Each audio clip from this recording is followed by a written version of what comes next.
Hi everyone, welcome back to Ollympics. There is just 1 week to go before the opening ceremony of Rio 2016. 1 week. You will be forgiven for forgetting that or not feeling that prepped for this Olympics. We've been busy, you know? Distracted. What with the human race moving itself towards the apocalypse, you know? But have no fear, that's why Ollie is here! I'm going to do a rundown of all the bullet points surrounding this Olympics so that you feel ready. Let's go! Number 1, Zika. This is the one you probably know about already. There's a mosquito-borne disease epidemic that leads to birth defects and paralysis. Great. But this has mostly been overblown. It won't be mosquito season in August. Zika was mostly prevalent in the north of Brazil anyway, and the number of cases / severe victims in relation to populations, not that much. Zika is actually going to be more of a prevalent problem in Florida than it is going to be in Rio in August, but we're also going on holiday there. Moving on. Number 2, infrastructure. It needs saying that we have been lulled into a false sense of Olympic security by London and Beijing. It's actually far more common for Olympics to be behind schedule and over budget. And so it is with Rio. 2 years ago, the IOC branded Rio the worst ever for their preparations, and things have scraped by ever since. There's the question of will it be ready? The velodrome is behind schedule, and the train line linking the Olympic Park to the rest of Rio is going to open just 4 days before the opening ceremony and with a bare bones service. It's also in quite bad state. So much so that the Australians, who you thought could live anywhere, have said no. They don't want to move into the Olympic Village just yet because it's not ready. There's plumbing issues and piping and it's just a bit skank. And you know, fair play. You've been working all your life to go to the Olympics and then you can't flush the toilet? Not okay. That's now all been resolved. The Australians have moved in.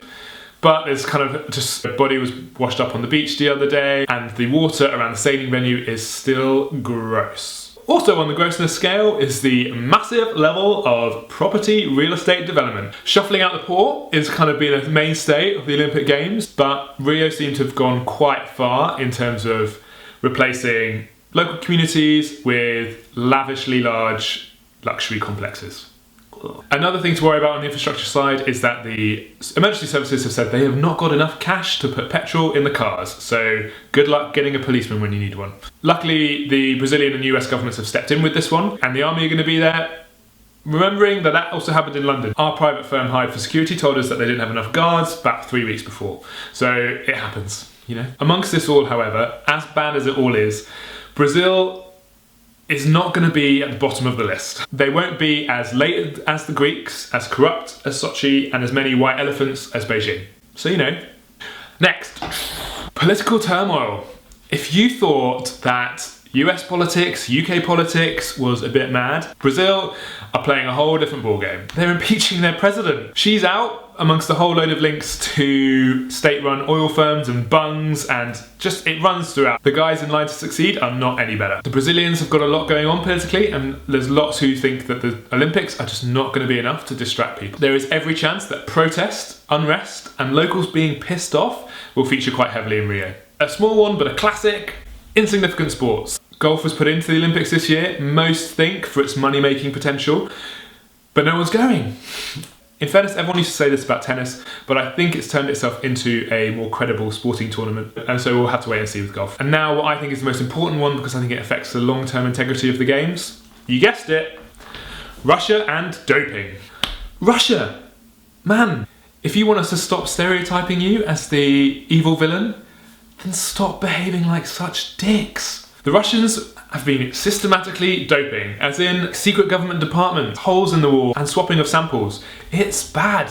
For a couple of days the other week, you thought that the IOC were going to be brave, and they were just going to blanket ban all Russians from the Olympics. But then they bottled it. And they've passed off the decision to individual sports bodies. So while we won't have Russian athletics, we will have Russian gymnastics, badminton, and a whole load of other things besides. What worries me most is I think the IOC took this decision so that they wouldn't build a rod for their own backs. If they ban an entire country for systematic doping and then have to ban every subsequent country that's been cheating, there won't be much of an Olympic Games to be had in Tokyo. Russia says they've never been cleaner, lol, but basically the integrity of what we'll be watching in Rio has been significantly compromised. That's just sad. Another sad thing that us Brits have got to get over is that we will not do as well as we did in London.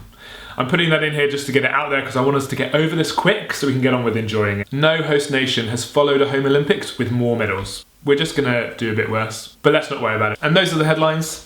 In summary, everything is gonna be fine for 2 weeks and then it's all gonna be shit again. But let's just all hold that thought for 2 weeks and enjoy the Olympics for what they are. Thank you very much for watching. I hope you enjoyed this video and found it useful. If you did, give it a like, or if you think I've missed something, give me a comment. If you would like to keep track of all the vlogs that I'm doing as I head to Rio, then click subscribe and follow, take a look around my Twitter and my Instagram. While they're not very busy yet, I'm gonna get better. And I'll look forward to seeing you soon with more stuff for Rio. Bye.